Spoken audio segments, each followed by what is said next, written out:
Let us not forget everything that happens. It's by the will of Allah. Holy will. It's time to unite and stand, and we will be the best amongst men. It's not time to be extreme or do the unthinkable, but to stand together as one. Tune into Sunnah followers, streaming every day, various platforms. Trust me, you'll find a way. Sunnah followers.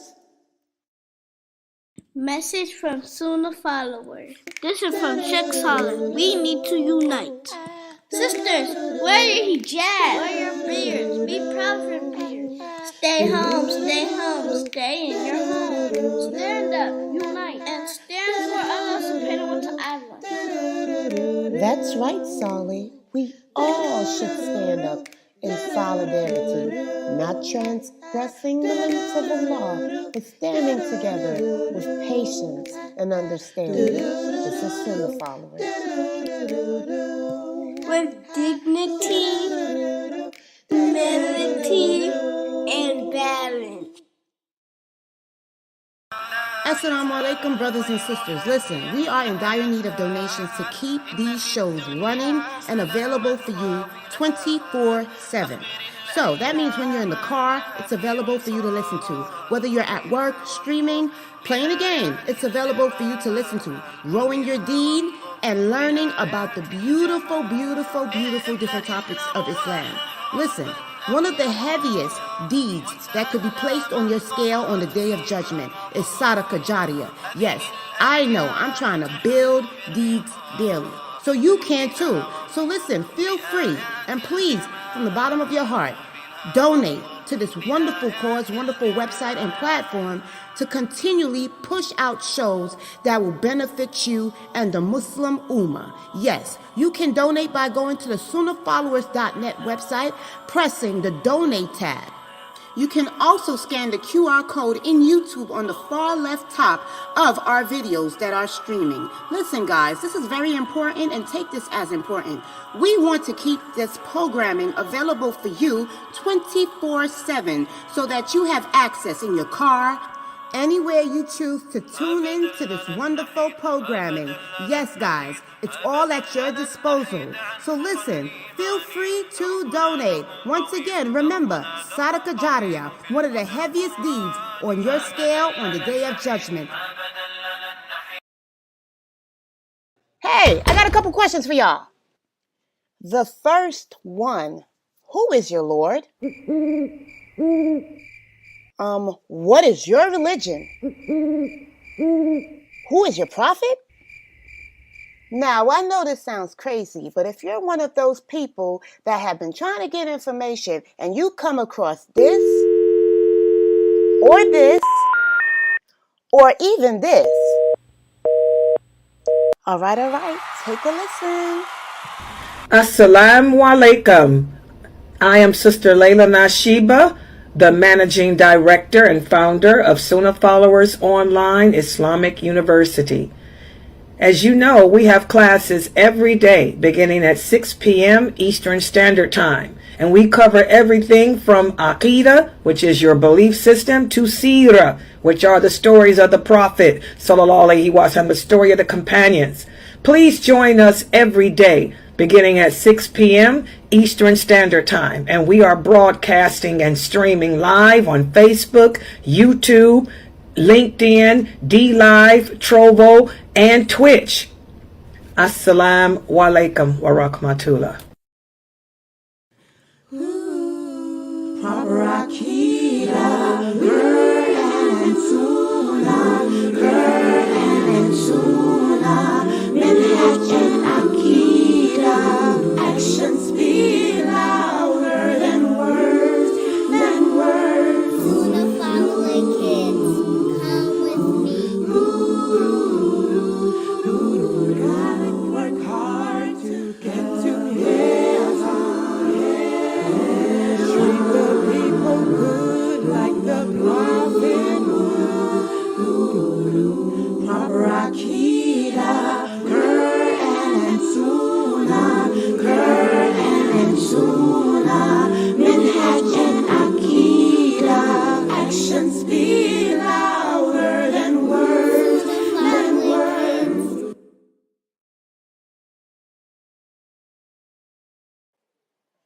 You will make it through.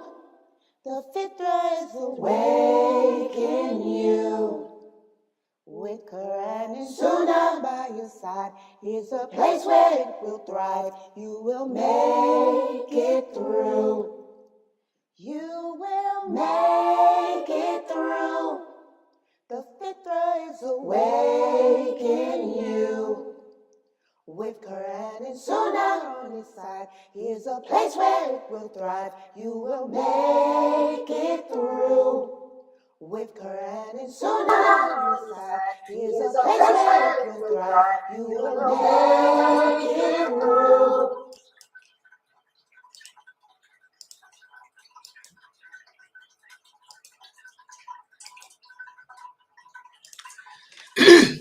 Ina alhamdulillah, wassalam, wassalamallah, wa rasulullah.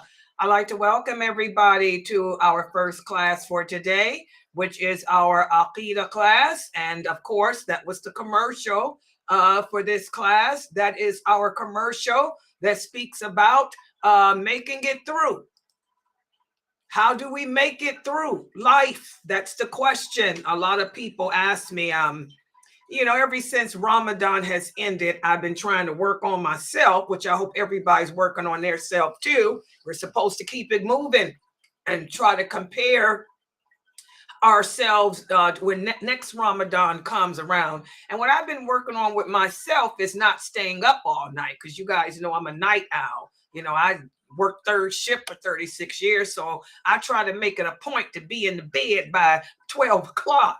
Okay, I may not be asleep, but I try to make myself go to sleep. So I'm not up until 8 in the morning anymore. But subhanAllah, we have to work on, you know, changing ourselves. And since I've been getting up early, a lot of the sisters, the new sisters have been calling me. I don't take calls from these Zoom people. You know, they see me in the Zoom room. But I make it a point to answer the new sisters that we've gathered over Ramadan.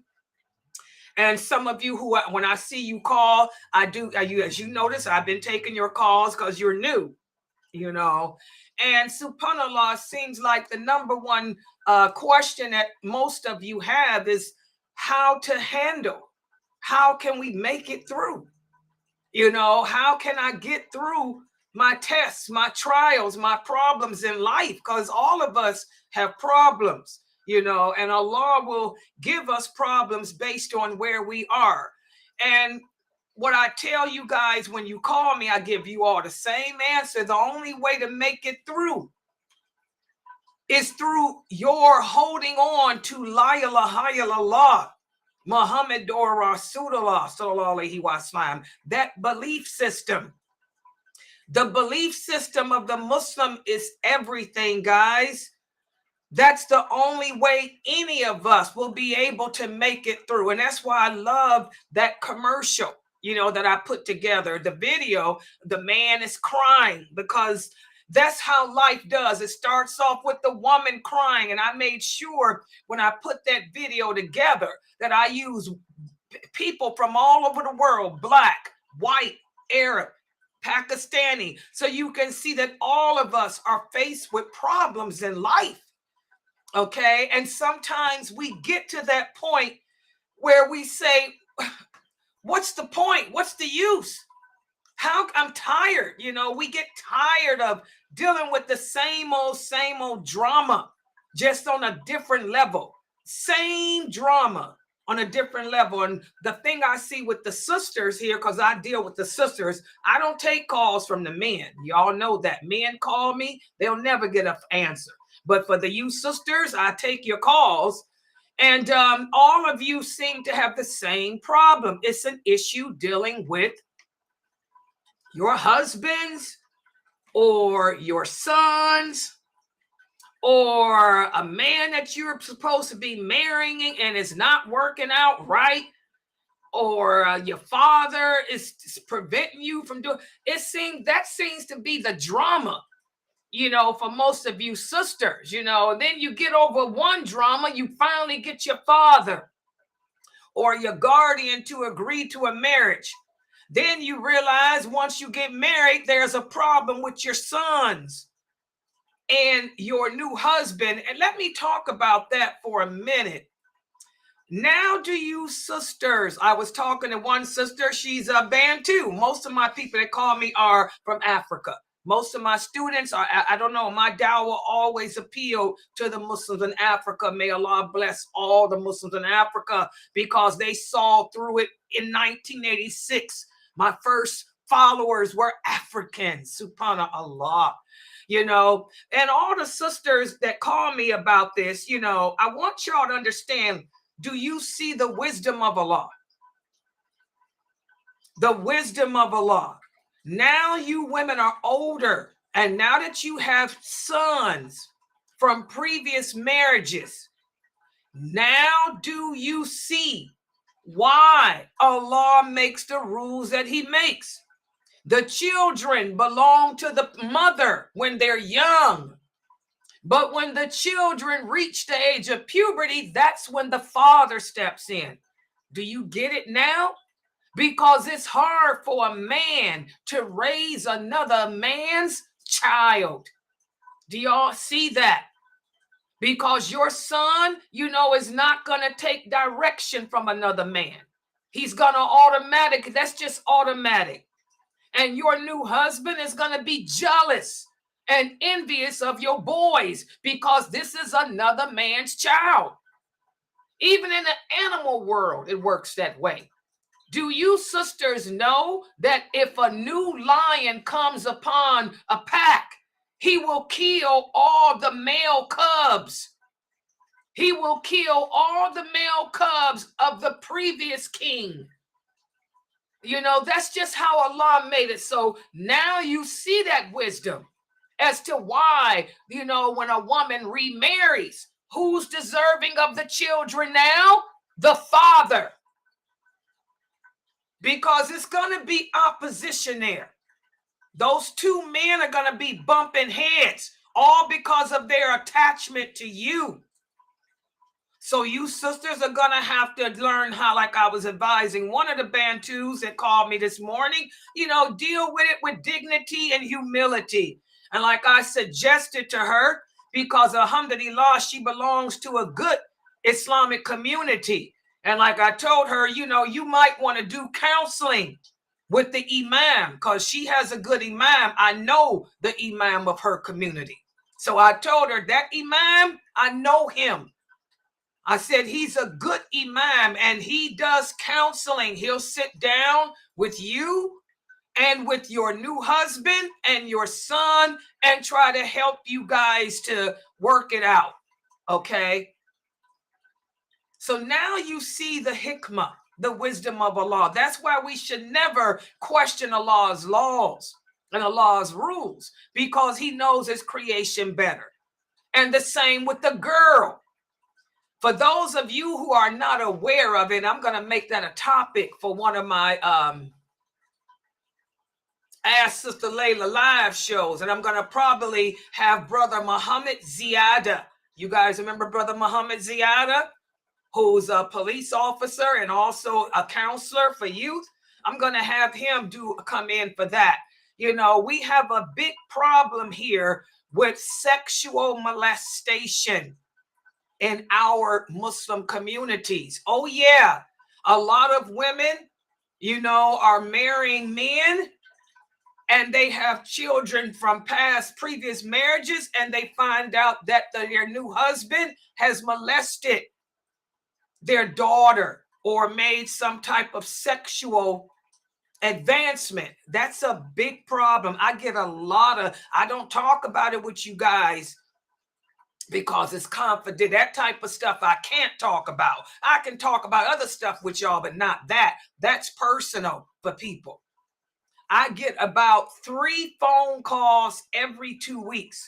I would say at least 3 calls I get every 2 weeks are women talking about how their husband, you know, has made some type of sexual advance on their daughter. This is a big phenomenon going on now. It's one of the signs of the last hour. Well, now do you see why? If you divorce and your daughter is over the age of puberty, now do you see why your husband can take her? Because a man is going to protect his daughter. He ain't going to let no other man or no other wife bother his daughter. Okay? So that's why Allah makes the rules. As the Prophet sallallahu alaihi wasallam said, you know, when the children are below the age of puberty, like he told Umar, radiallahu anha, when Umar went to Cuba, y'all see how I'm always giving y'all examples from the companions to back up everything I say. When Umar, radiallahu anha, went to Cuba, one of his ex-wives was outside with his son. He hadn't seen this child in a couple of years. You know, men move on. But when he saw the little boy and saw how the boy had grown, Umar said, "That's my son." He said, "Come here. I'm taking you back to Medina with me." The little boy ran to his mother and held her. She said, "No, Umar, you can't have him." He said, "This is my son." And then the prophet came out the mosque and saw the commotion. He said, "Umar, what are you doing?" Umar said, "This is my son, O prophet of Allah, and I'm taking him back to Medina." And the woman was crying. She said, "Oh, prophet, you know, we've been divorced now, you know, for 2 years. You know," she said, "this is my baby, my child." She said, "Who's most deserving of him?" And that's when the prophets got quiet, and that's when Allah sent the revelation, and that's when the prophet said, "Umar, the person that is most deserving of him is the mother, because he's in the formulative years." He said, "Let that boy loose and give him back to his mother." He said, "Once he reaches puberty, then you can take him." So Umar said, okay. He didn't want to, but he put the little boy down, and the boy ran to his mother. Okay, so that's when all this came down. So like the prophet said, in the formulative years, the children need the mom, because the mother is the one that cares for them. The mother is the one that provides, teaches them manners, teaches them character. But then when puberty hits, now they need the man. They need the father for protection. They need the father for life guidance. So that's why your husband, after you divorce, if the kids are puberty, he can demand, and you remarry, he can demand his children. Because it's hard for another man to raise another man's son. And a man is a man is a man. Y'all know what that means. What's the biggest temptation on earth for even the most righteous of man? A woman. Can't never trust your daughter around any man who is not her father. Bottom line. Period. Dot. So that's why, and that's some of the problems that I'm dealing with in the mornings when some of the new sisters are calling me for help and advice. That's why I don't have time for y'all in my Zoom room. When y'all call, I don't answer y'all calls. I'm busy taking care of business with the website and people that need me. Y'all see me in the Zoom room. Y'all can wait till I come in here and Zoom, unless somebody dying. If somebody dying, then they know friends know how to get in touch with me. I take all Fresno's calls. But that's what we're going to be speaking about today. The fitra. How do I handle the trials of life? Always when I'm doing it. Now I put that Instacart order in, wallahi, at 2 p.m. Eastern Standard Time. Here it is. They had 4 hours to bring me my order. Now they decide to bring it. It never fails when I'm doing a class. Okay, so if I have to stop just because they banging at the door, and all I ordered was some kosher corned beef so I can make me a corned beef sandwich. Oh, that's all I ordered. Just some corned beef and some bread. Lord have mercy. Okay. But anyway, guys, that's what we're going to be talking about today. You know, how do we handle the trials of life and come out winners? It's like the person heard me. They just texted and said, I'll be there at 6:30. What is this? Are you listening to me? Oh, you know what? It might be a Muslim. You know, we have a lot of Muslims. You know, let me talk about that for a minute. I'm very proud of the Muslim brothers and sisters. You know, there's a lot here where I live. I live in Cuyahoga Falls. MashaAllah, most of the Door Dashers and Instacart people are Muslims, women and men and their children. You know, and that's really good to see because Allah doesn't like nobody begging. You know, you can go out and chop some wood and sell it rather than ask from others. And so it's probably somebody listening to my class because they know me, and it's all lately I've been getting a lot of Muslim dashers. Okay, but anyway, well, 6:30, I'll be here. But anyway, how do we get through the trials of life? Is simple, guys, by holding firm to our shahada, by keeping the light in your heart burning through remembrance of Allah, through performing those prayers, through staying away from the things Allah command us to stay away from. And today, in this new chapter that we're embarking upon today, I think it's chapter 4 of the book, Diluting Wala Wal Bara. I think this is chapter 4. I love how Sheikh Kareem Abu Zaid takes us on the journey of what happens once that fitra has been awakened. So let me put the PowerPoint up on the screen. I hope you guys read. We're covering pages 164 to 168, and I got a very, very interesting quiz that I'm going to ask you afterwards, because this is a very powerful chapter, because this chapter is where we all are at now. We're all Muslims who are practicing this religion in a non-Islamic country. So how do we keep firm to the rope of Islam? How do we adhere to Allah's laws? How do we keep the fitra within us ignited? That's what this chapter is about. Let me put the PowerPoint up on the screen. Let me take this down first. Hold on. Oh, and also, yes, somebody sent me a message yesterday and told me to take the donate button down because it was in the way too. Okay, so I'm going to take it down now. There you go. And make sure you guys screenshot. Let me take this background too. Okay, so make sure you guys screenshot the PowerPoints. Let me go to Zoom first. All right. You guys can look at this waterfall while I set it up on Zoom first for them to see. Okay, here it is. Okay. All right. I hope Mina is here, or Fame or somebody to let me know if there's a problem with this. If y'all can. I'm here. Okay, good. You can see it. Okay, good. All right. Now for the people on YouTube, here I come. For you all. There it is. And, did I do it right? Yeah, because I get so confused with this way they changed this setup. Okay, let me make a bigger screen for you all.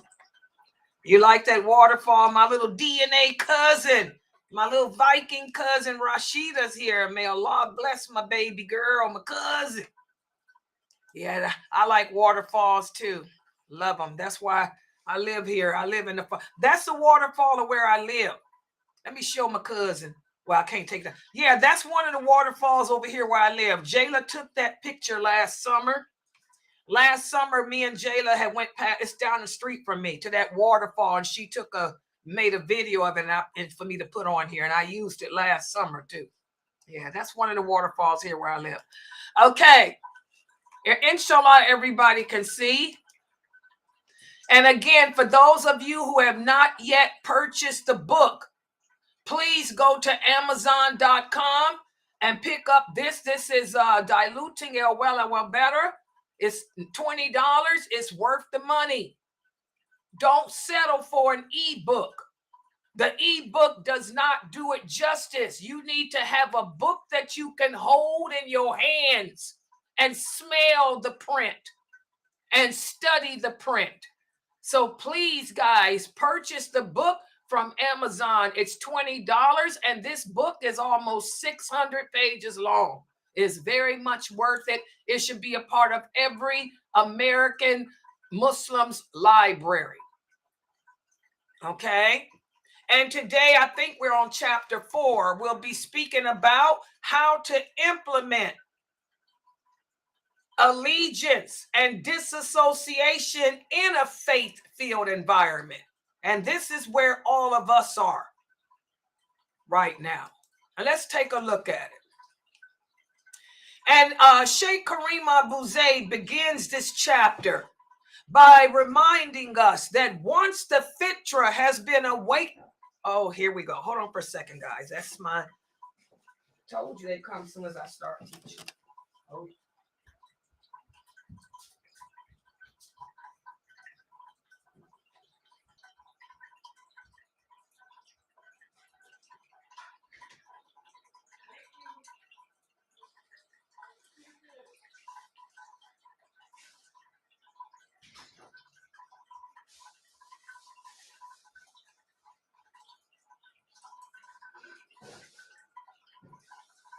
Walaikum salam. Thank you again. Have a good night. Okay. I told you guys I was a Muslim.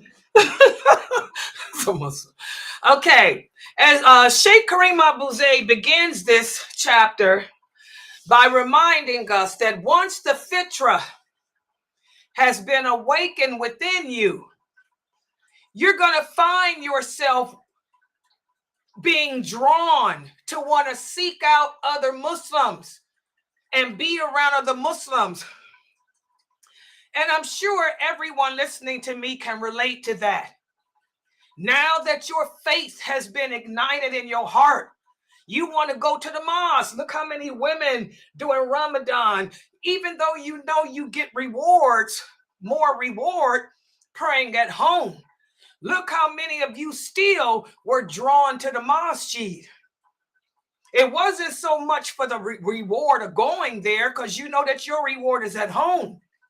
But the reason why many of you sisters wanted to go was just to be around other people like us. You wanted to be around other Muslims. So this is normal when the fitra has been awakened. You're going to find yourself seeking out other Muslims and trying to find Islamic centers and communities to attach to. Why? Because allegiance, having allegiance to Allah, allegiance to the Prophet, sallallahu alaihi wasallam, and allegiance to the religion emphasizes the significance of building solid bonds of brotherhood and solid bonds of sisterhood.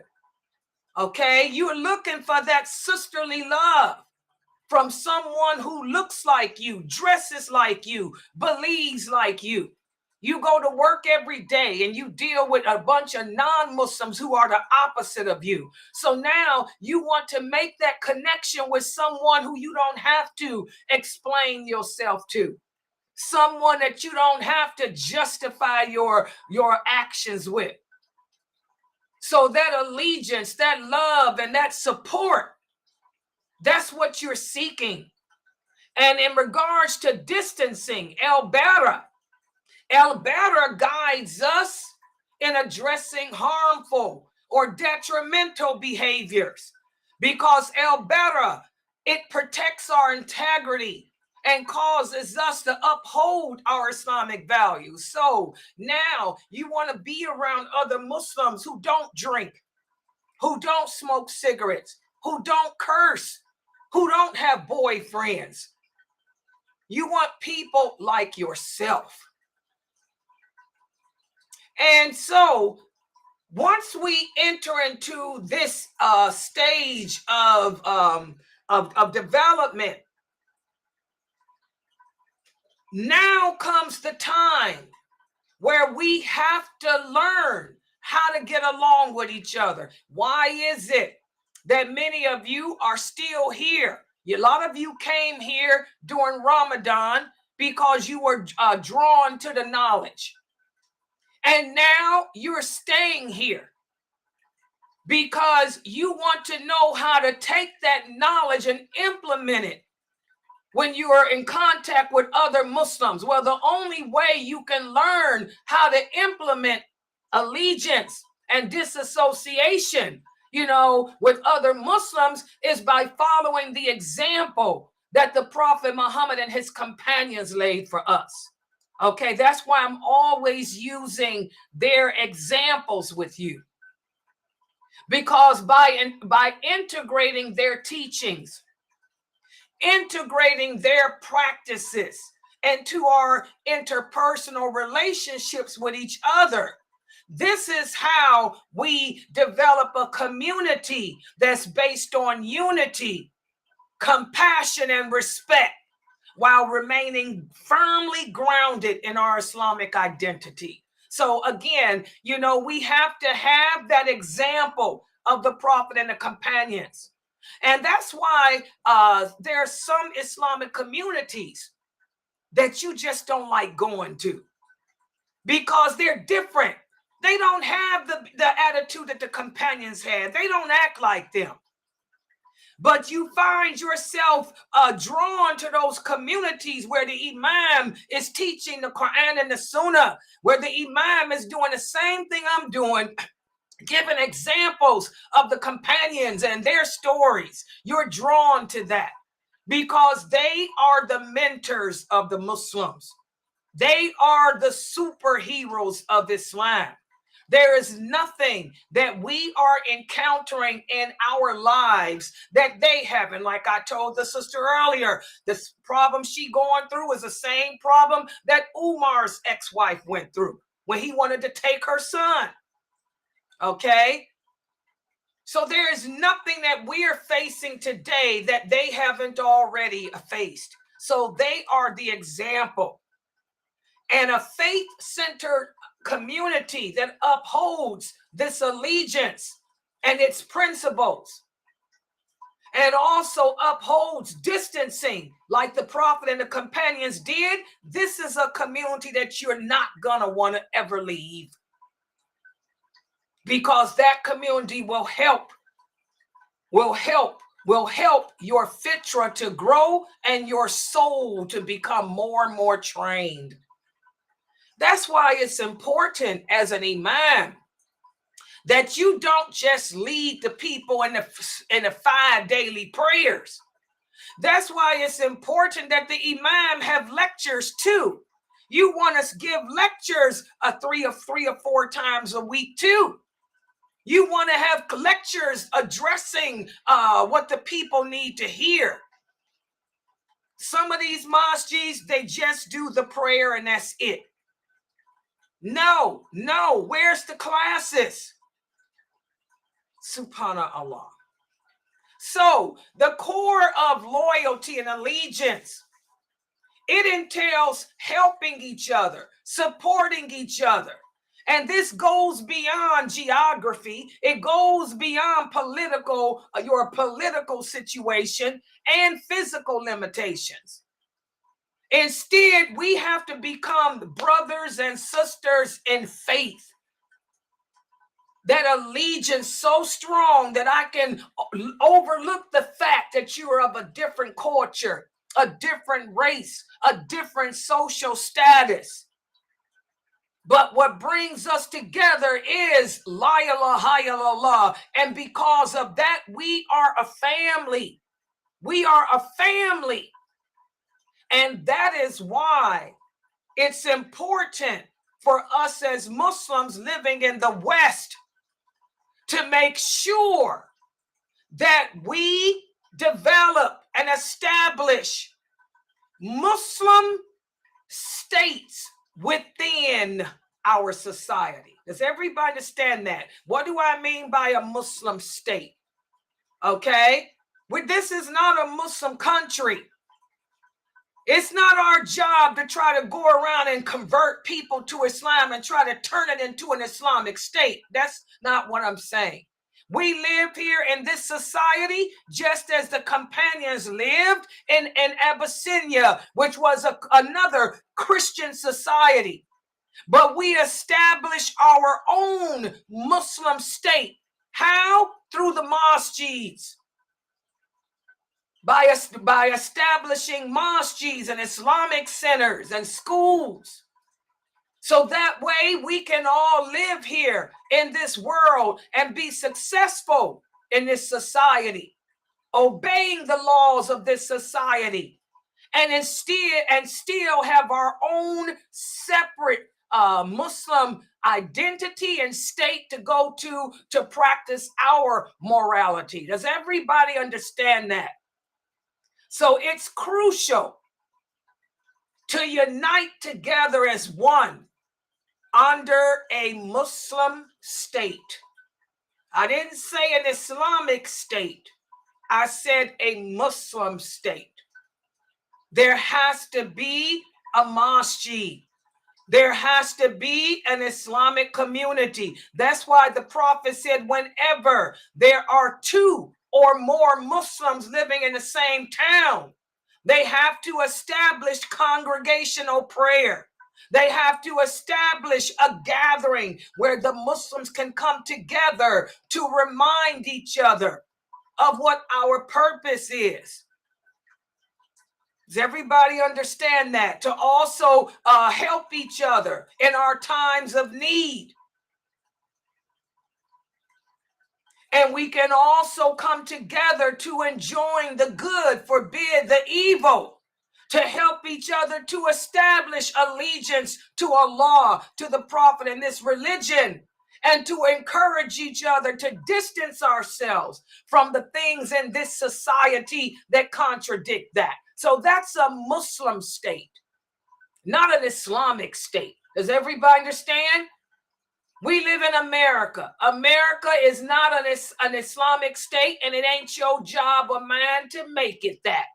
We respect the laws here, but we establish masjids and Islamic centers so we can come together and enforce our way of life with each other.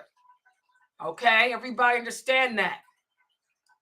That's very important. So again, Western countries are not Islamic states, but the principle of al-wala and bara should be expressed through the local masjids, through the Islamic organizations and online platforms. Why do y'all think I made this website? I made this website in 1986. What happened was my job had closed and transferred me to another part of the state. I had no family. For the first time in my life, I was away from my Islamic community. I was away from my family. I was away from my friends. I had never in my life been exposed to a place that had no Muslims.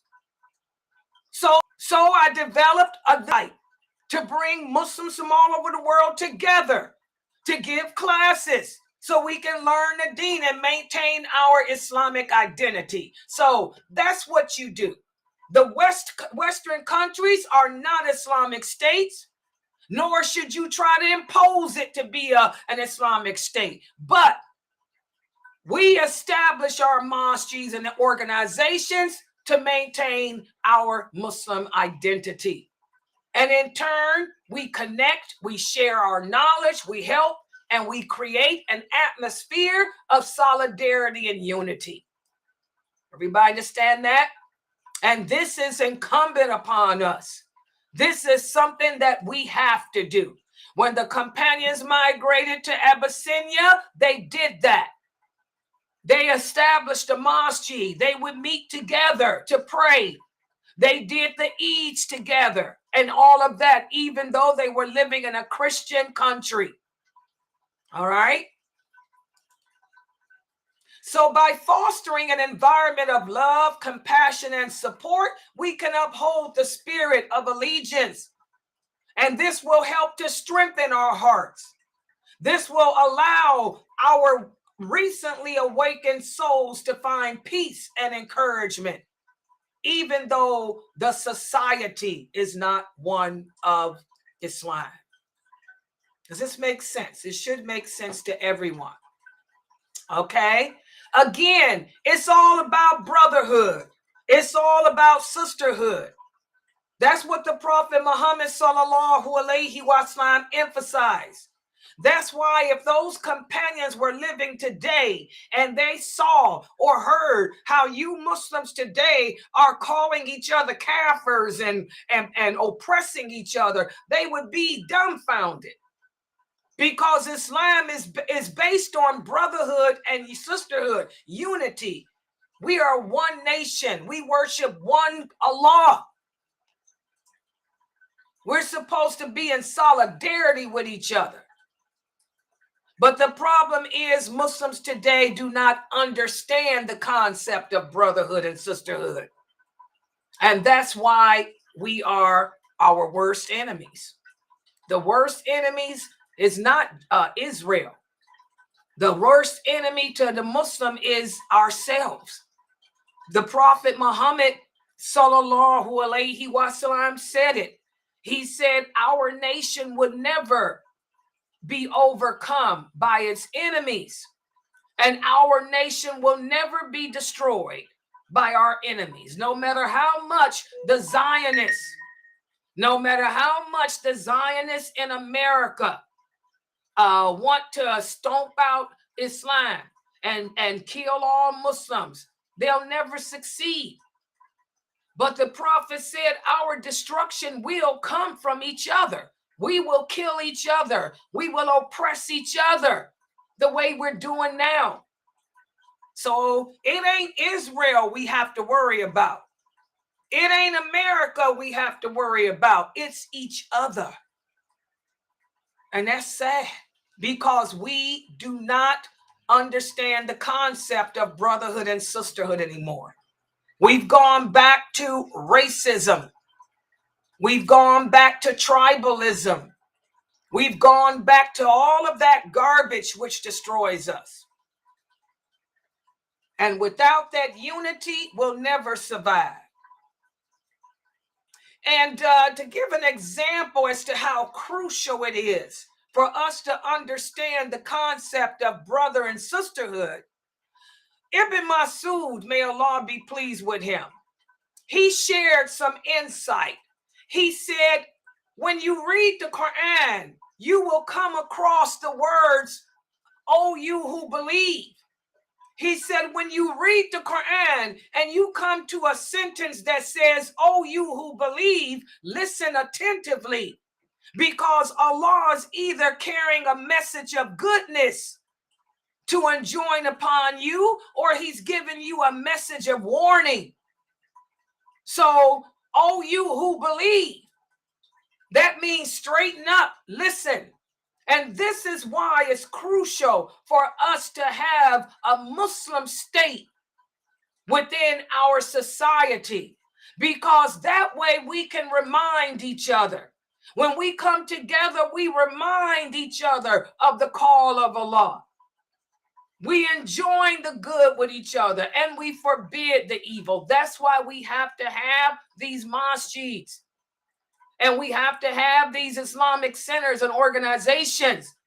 You don't want to have a masjid where you just do a khutbah on Friday and the 5 prayers. No, where's your classes?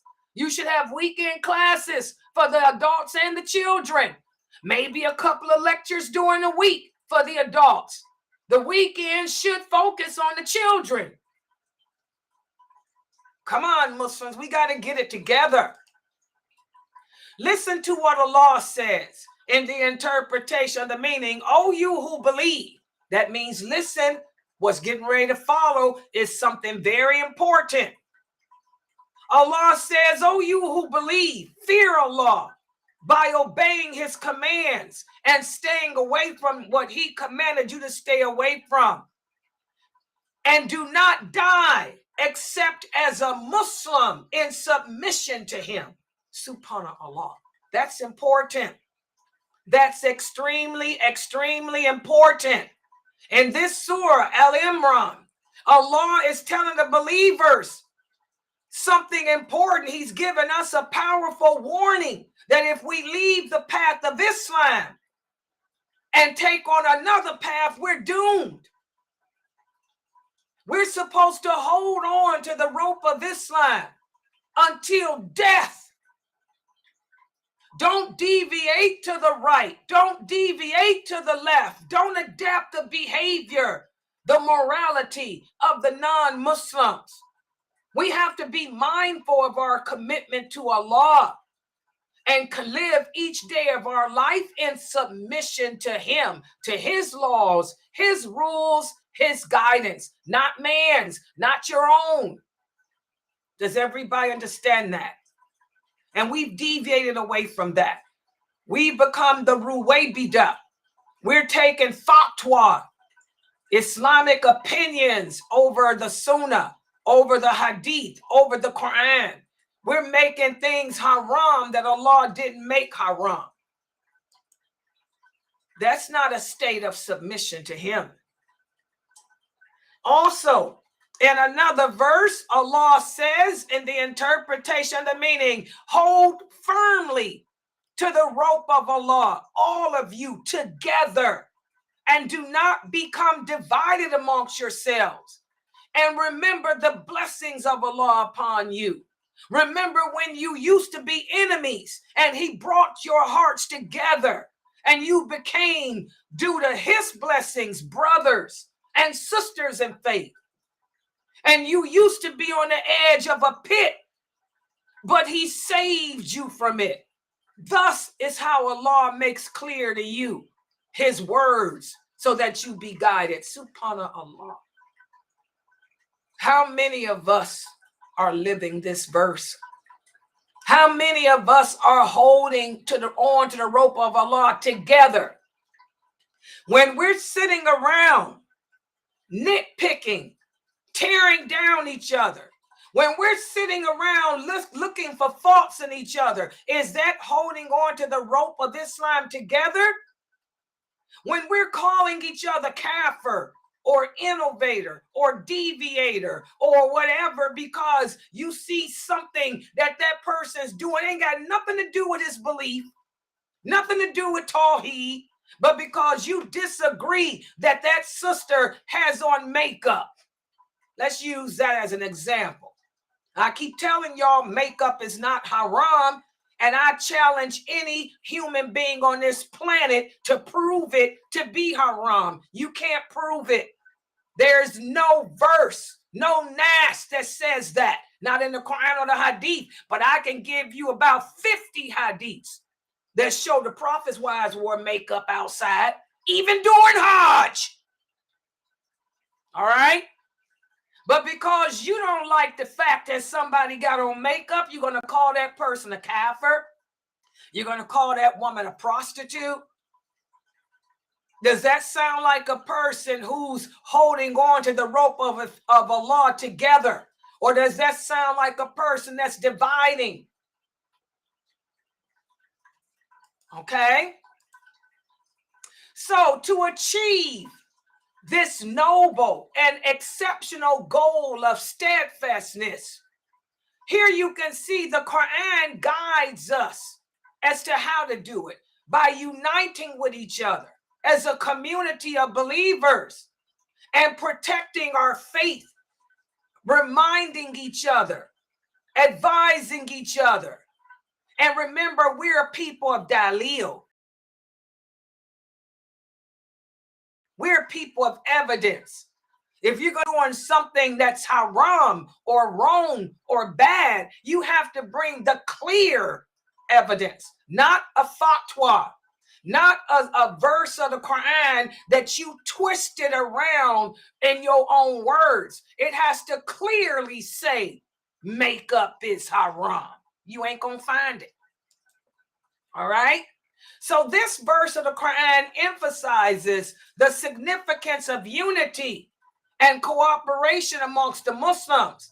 And by holding firm to the teachings of the Quran and the hadiths of the Prophet Muhammad sallallahu alaihi wasallam, and implementing the understanding of those companions who were the best of this nation, this is how we strengthen our faith. This is how we protect ourselves from the perils of division and disunity.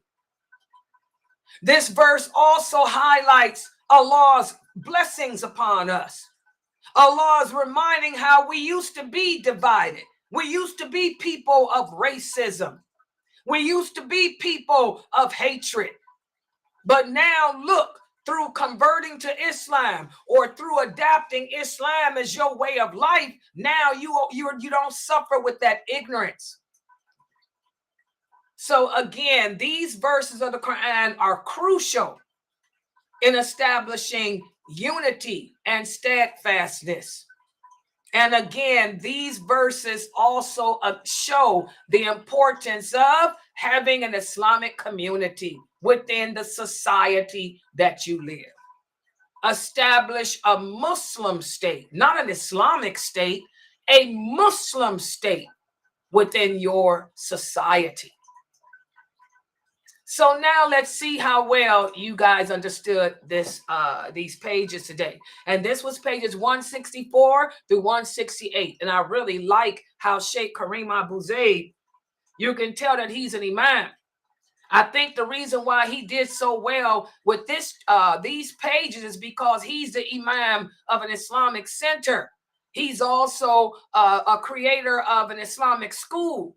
He's the one that established SunnahfollowersShop.org, which is an international homeschool. So no matter where you are in America, your children can homeschool through his program. So that's why he did such a good job here, because he has established a Muslim state where he lives and across other parts of America. So let's see how well you guys can answer these questions here. Question number 1. Once a person's fitra has been awakened, what will his or her soul be drawn to do? Who can answer that?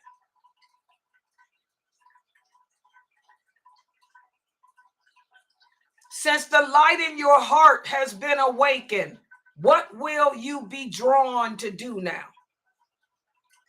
What is it that you're seeking out? Go ahead. Do all the good deeds that's pleasing to Allah. As far as in, you want to do like prayers and like everything. As far as in, let me give an example. Like, say for instance, your fitra has been awakened, so you want to do like more prayers because you want to get closer to Allah. So you would do like of course your obligatory prayers, and then even the ones that do extra to bring. Okay, that's one of the things. You'll be drawn to do more good deeds. But other than good deeds, what else will you be drawn to do? What will your soul seek out? Not deeds, but what will your soul be seeking for? Seeking. Go ahead. Other Muslims. Could be it. Yes, exactly. Your soul will be drawn to look out, find other Muslims like you, other practicing Muslims. You may have been raised Muslim, but none of your friends are practicing. Or you may be Muslim, but you hanging around with kafirs. So your soul will be drawn to seek out others like you. Good job. Who are practicing this religion. Good job. Okay, next question. Are obligated to do with following. I'm going to put them up one at a time, and you tell me if it's something that we're obligated to do. Let's look at the first thing. Well, this is a different question. Let me do it again. I got another question like this. Muslims living in the West are obligated to do which? Are they obligated to establish a Muslim state within the Western society? Or are they obligated to make the Western society they live in a Muslim state? Which answer is correct? The first one. Say it again, baby. I'm sorry. The first one. He said the first one. Who's that gave the answer? Yasmin? Asma. Oh, that's Asma. That's No, Yasna, Sister Shamika's daughter. Okay. Oh, Shamika's baby. Okay, get her closer to the mic. What y'all think, guys? She said living in the West, we're obligated to establish a Muslim state within the Western society. Anybody disagree? I agree with her. Okay, any other answers on YouTube? Do I have anybody on YouTube? Sakina said the first one as well. Okay, good. MashaAllah, that's the correct answer, guys. We're not obligated to make the Western society a Muslim state. That's what the terrorists do. That's what the Kharijites do. That's what those Al-Qaeda and them do. They twist this around. Y'all see how they got it twisted? This is what happens when we don't understand Tawheed. They don't understand obligated to we can live anywhere on this earth. Allah says you can live anywhere on this earth as long as you're able to practice your religion. And wherever you live, you should establish a Muslim state there. They don't understand that. They think that means, force everybody to be Muslim and kill them and cut off their heads and all that crazy stuff. This is what happens when you don't learn the hadiths. Do y'all see why learning the hadiths is important? The hadiths, the way the companions migrated to Abyssinia, that's an example. That's an example how to turn a Western society into a Muslim state. But if you don't know the hadiths, you don't know the history, so you're going to take the verses of the Quran and twist them around to terrorism. Okay? Next question. How do we as Muslims go about establishing a Muslim state within our society? So that's the second question here. How do we go about, we live here in America, so how do we go about establishing a Muslim state here? What do we do? Building Islamic centers. MashaAllah, that's the baby again. See how the children, this makes sense to the kids. She said, first of all, build an Islamic center. Build a mosque. Good job. Any other answers?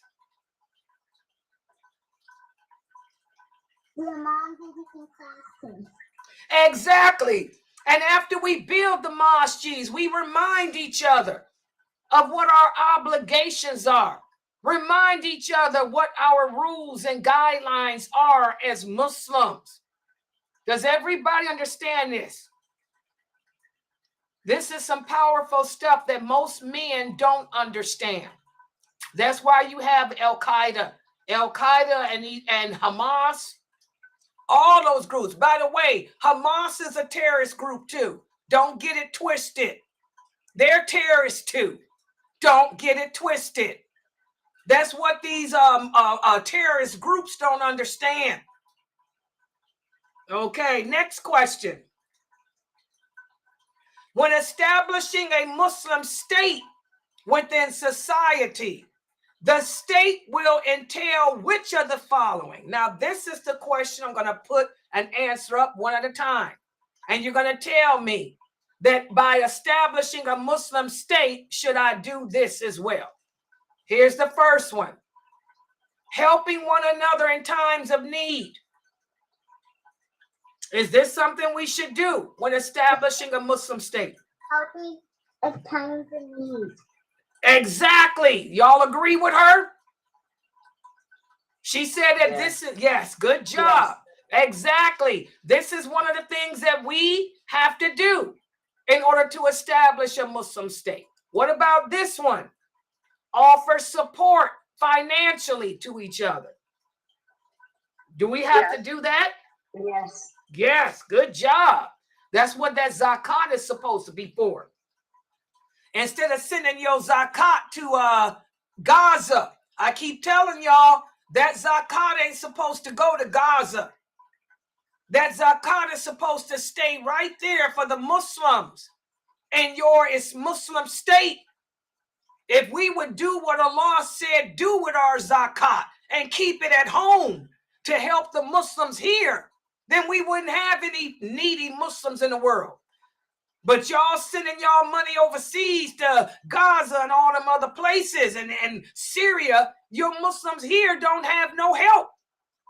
The Muslims here in America are forced to get credit cards. Let's talk about it. Y'all want to talk about interest? You're forcing people to take interest credit cards. You're forcing the Muslims to resort to sin because they can't come to you, the Muslim state, and ask for any financial support because you sent it across the ocean. We have to start thinking better, guys, as a Muslim community. That money goes here. Now, the zakat al-fitr, that's a little bit different. But the regular zakat, your charity tax, that's for the Muslims right here who need it. Stop forcing Muslims to take out credit cards because they have no help. All right? What about this? When establishing a Muslim state within society, does that entail establishing an educational system for the children? Yes. Yes. MashaAllah, yes it does. We need to have our own schools for the children. So the children can not only get a secular education, but learn their deen, which is what Kareem Abu Zaid has done. That's why he did this chapter so well. He's done all of this. He's got a good community. SubhanAllah. What about this? When establishing a Muslim state within society, does that entail implementation and enforcement of Islamic laws and morality? Yes. Everybody agree? Anybody disagrees?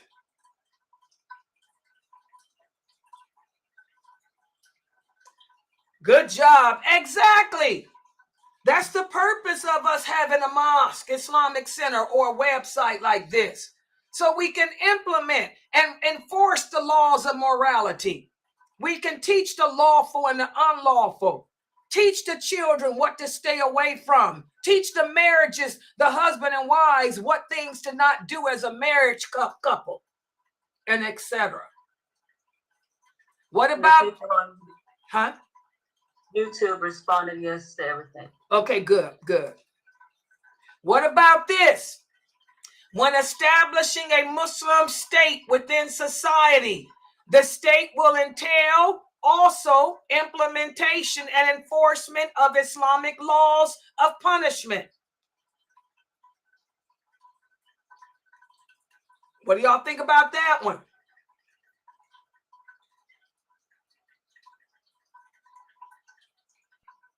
Come on, people, this stuff is easy. Why y'all got quiet? Yes. Yes. Yeah. You guys agree? Does anybody No. disagree? Who disagrees? I said no. Why? Tell them why. Because as far as the punishments and things like that goes, that's only in the Islamic states and countries. They implement that in the non-Muslim countries. Exactly. This one we do not enforce because this is not an Islamic state. America is a Western country. And where's my dalil? The Prophet sallallahu alaihi wasallam said, our laws are for us. Our laws are for us. Only us living in an Islamic state. What's the source? What's the source? Sahih Muslim. That's see what happens when these terrorist groups don't learn the hadith. They don't know that one either. We cannot subject our laws to non-Muslims. Okay? We don't do that. Our laws are for us, and the Prophet said their laws are for them.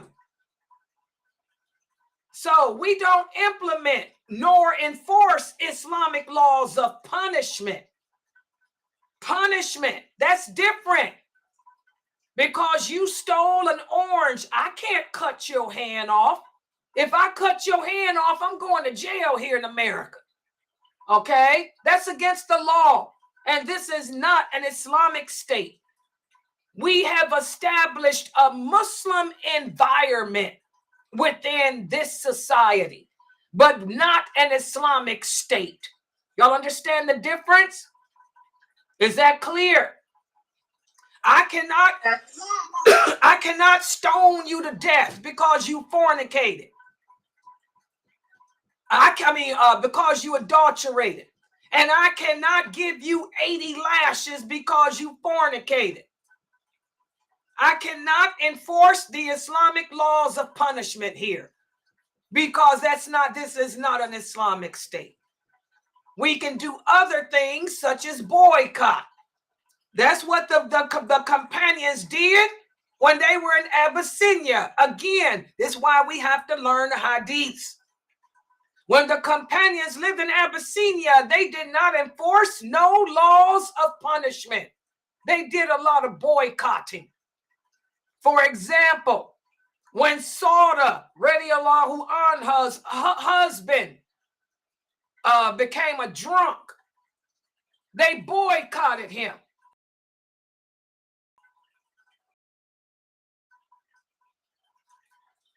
Okay? Habiba's husband apostated. They didn't kill him. When he apostated, they boycotted him.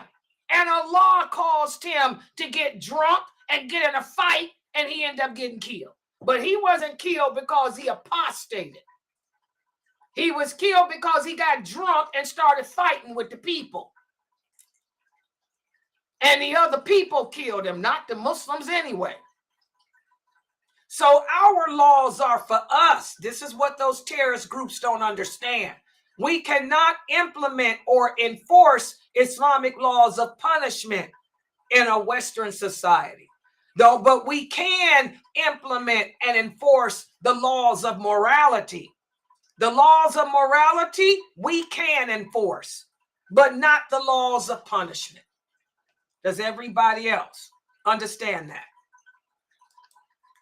Okay, so mashallah, that's all for the quiz. And you guys did, oh, I hit the wrong button. Wait a minute, I'm trying to come out of this. Oh, where am I at? Oh, wait a minute, what happened here? I done hit the wrong button, guys. Give me a minute. Am I screen sharing? Oh, all right, I'm sorry. Yeah, so alhamdulillah, you guys did pretty good on that quiz.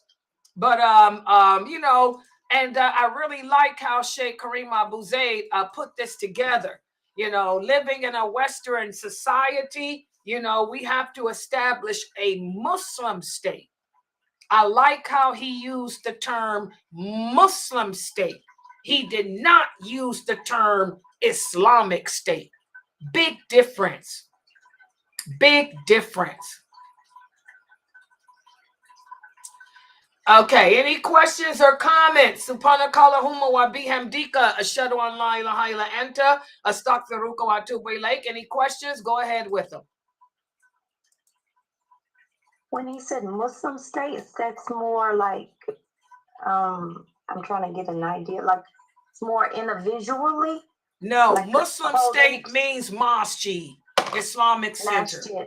A place where the Muslims can come and gather together to practice their religion.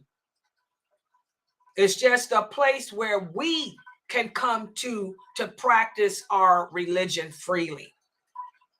A community. Yeah, Muslim states the same as another synonym would be a community. So, okay, so like a Muslim Islamic state. Yeah, an Islamic state is a country. Okay. We don't go around trying to turn this country into an Islamic country. All we can do is live here just like the Jews do and the Christians, and the Jews established their Jewish state.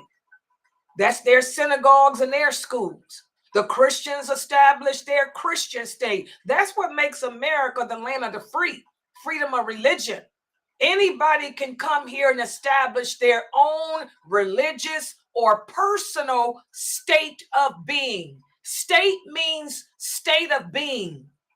Okay, got it. But when we go around trying to establish an Islamic country, now you got a problem.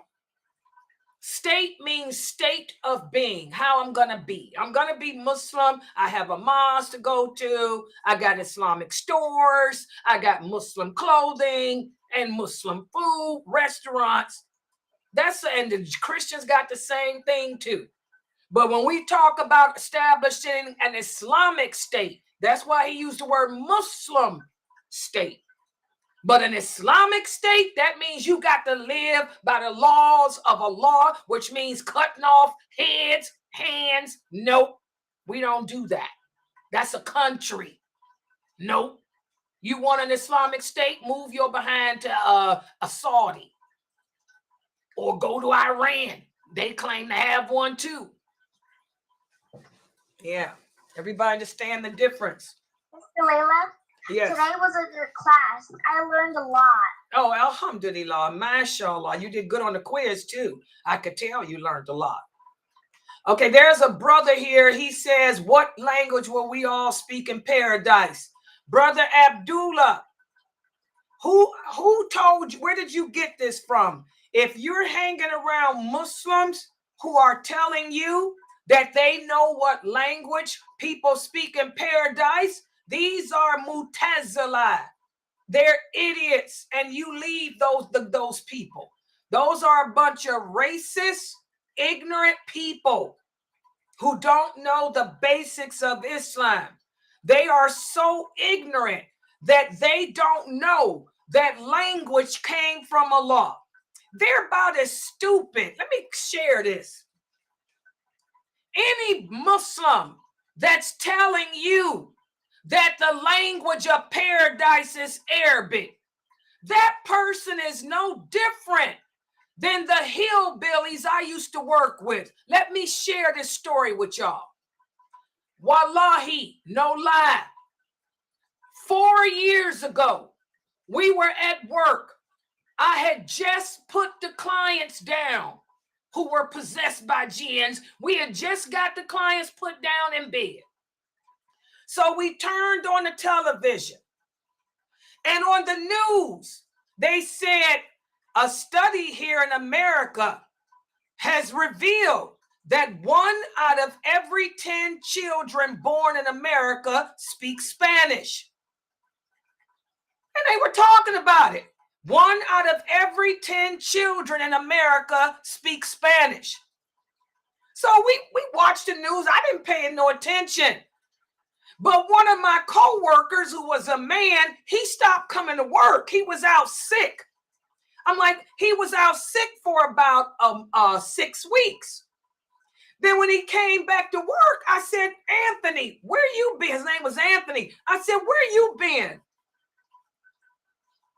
Wallahi, he looked at me. He said, Miss Layla, because this is how he talked. Miss Layla, he was a redneck. He said, last time I worked, didn't you see the news? They said 1 out of every 10 children born in America speak Spanish. I wasn't having that, so I went and had a vasectomy. I said, what? He said, I had a vasectomy because I don't want none of my children coming out speaking Spanish.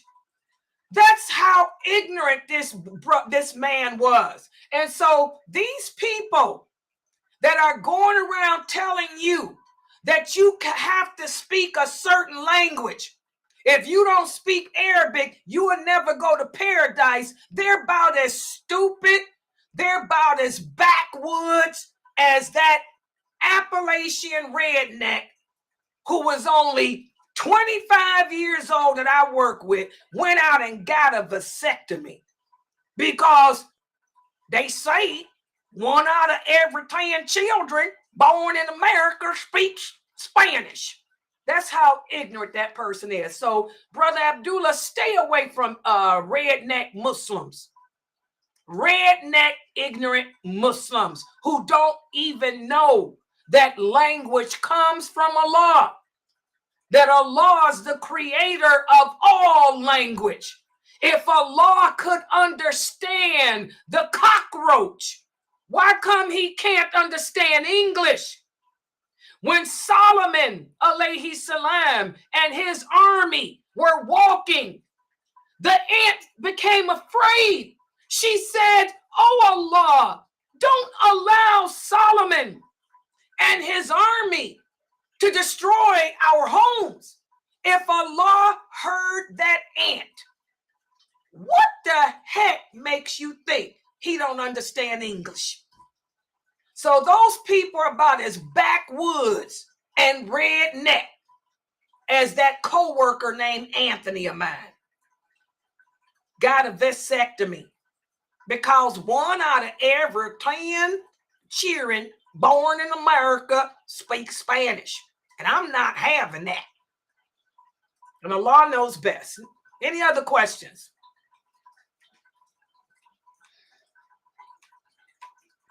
Yeah. Yeah, we have a lot of ignorance as Muslims, you know. People are stupid. Just like they don't know the hadiths, they don't know about Allah. They think Allah made a mistake. Allah made a mistake making us different nations. Allah made a mistake giving us all different languages. Ask those idiots, what language did Moses speak? Because Moses didn't speak Arabic. Go ask them people, what language did Abraham, who Allah made a friend, speak? He didn't speak Arabic either. Most of the prophets, for the record, spoke Hebrew. Most of the prophets spoke Hebrew. They didn't speak Arabic. So whoever that idiot is, how did Allah answer the supplication of Jonah? How did Allah hear the supplication of Moses, the supplication of David? Solomon didn't speak Arabic either. How did Allah grant Solomon his request to have an army unlike any other? Solomon didn't speak Arabic either. They all spoke Hebrew, most of them. So you tell these ignorant, backwoods, redneck Muslims to go take their vasectomy somewhere else. Hello. Yeah. Any other questions? It's always something.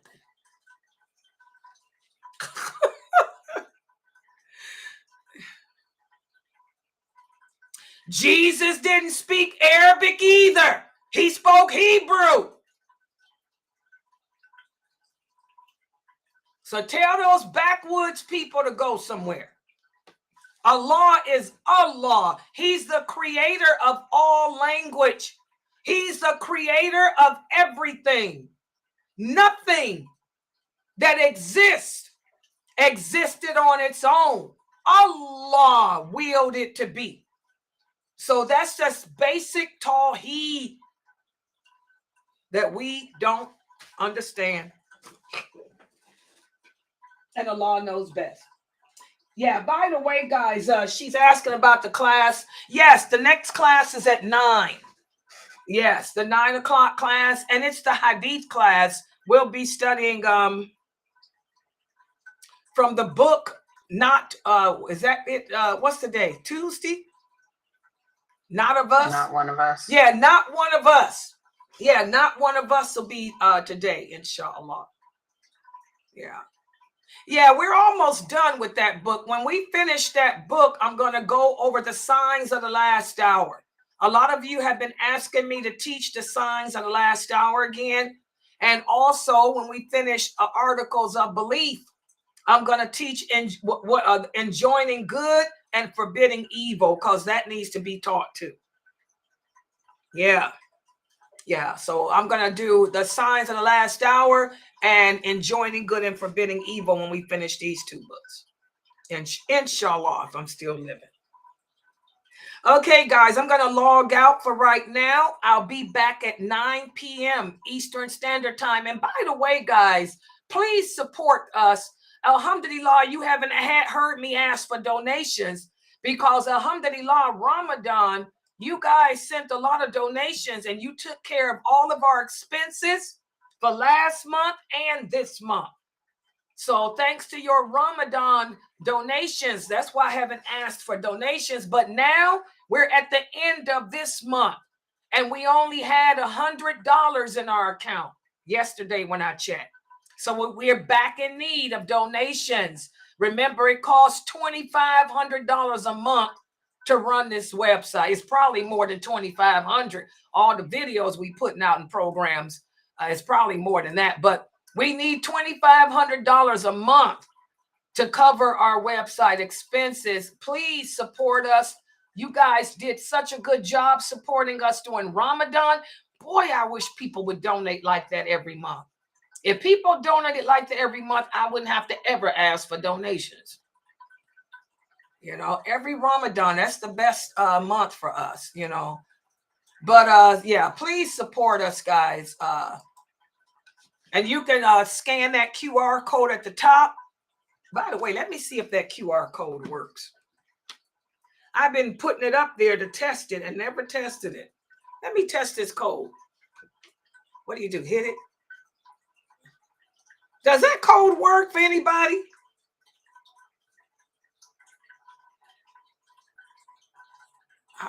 Mina, does that QR code at the top work? I'm gonna check right now. Because I don't know how, I don't know how to work phones. It don't work for me. What do? Put your phone on it? It don't work for me. Does that code work for anybody? It ain't working. Wait, here's another one too. Sister Layla, do you have to take the picture?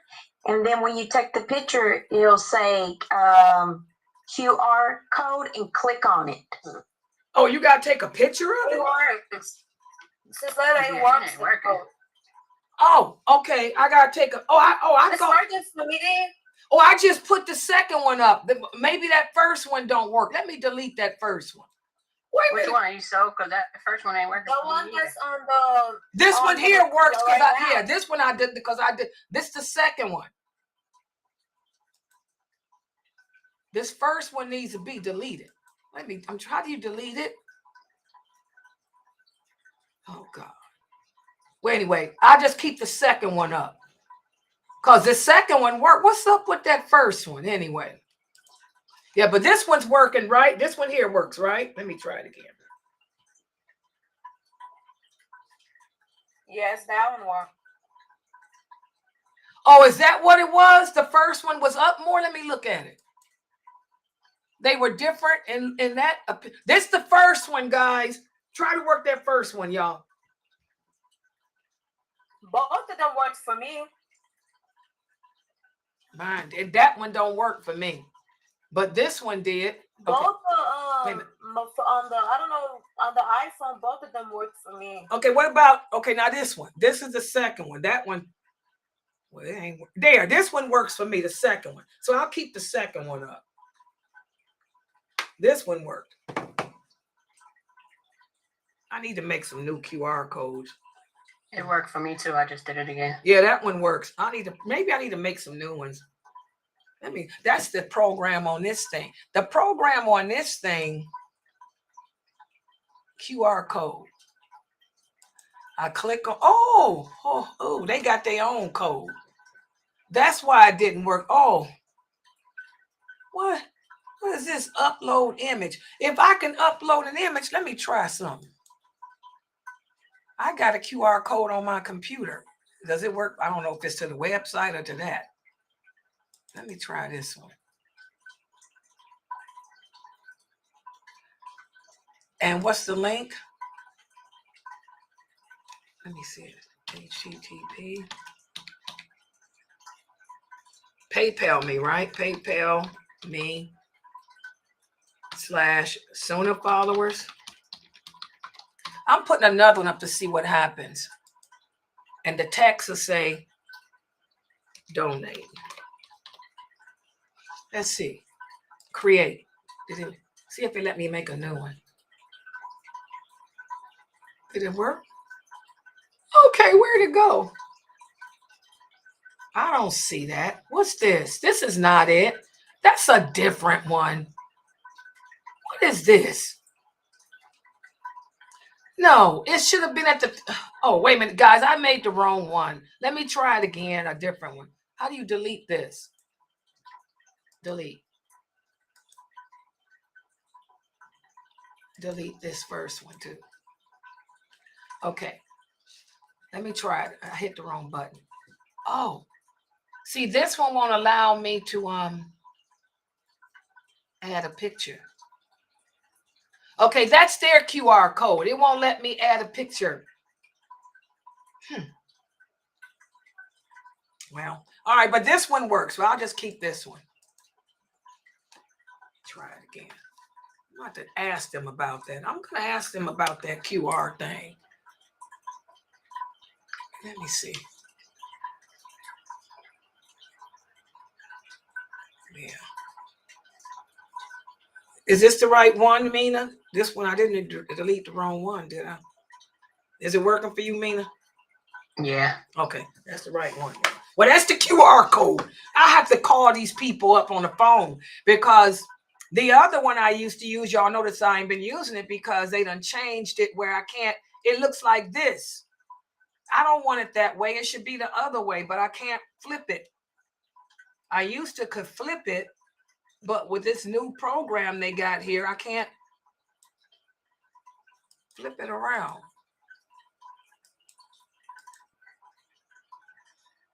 Oh, God. Even this is like this. Both of them work, Sister Layla. Both for what? The one you just put up. Oh, yeah, those work. This right here works, yeah. But it doesn't flip. They don't let me flip it up. It's down here covering my face. Remember before it used to be up and down. It used to be horizontal. But now they only got it vertical. And that gets in the way when I'm talking. I can't put that up and it'll cover my face and stuff. So that's why I don't use that one no more. Let me see if they allow me to flip it. Nope. Open link in a new tab. They don't let us flip this. Yeah, they changed this program and it just it messed up everything. That's why I use the top one. Because the top one doesn't get in the way of nobody talking. All right, guys, I'm going to log out. I'll be back at 9 p.m. Eastern Standard Time. Let me do the PowerPoint. Supana kala huma wa bihamdika ashhadu an la ilaha illa anta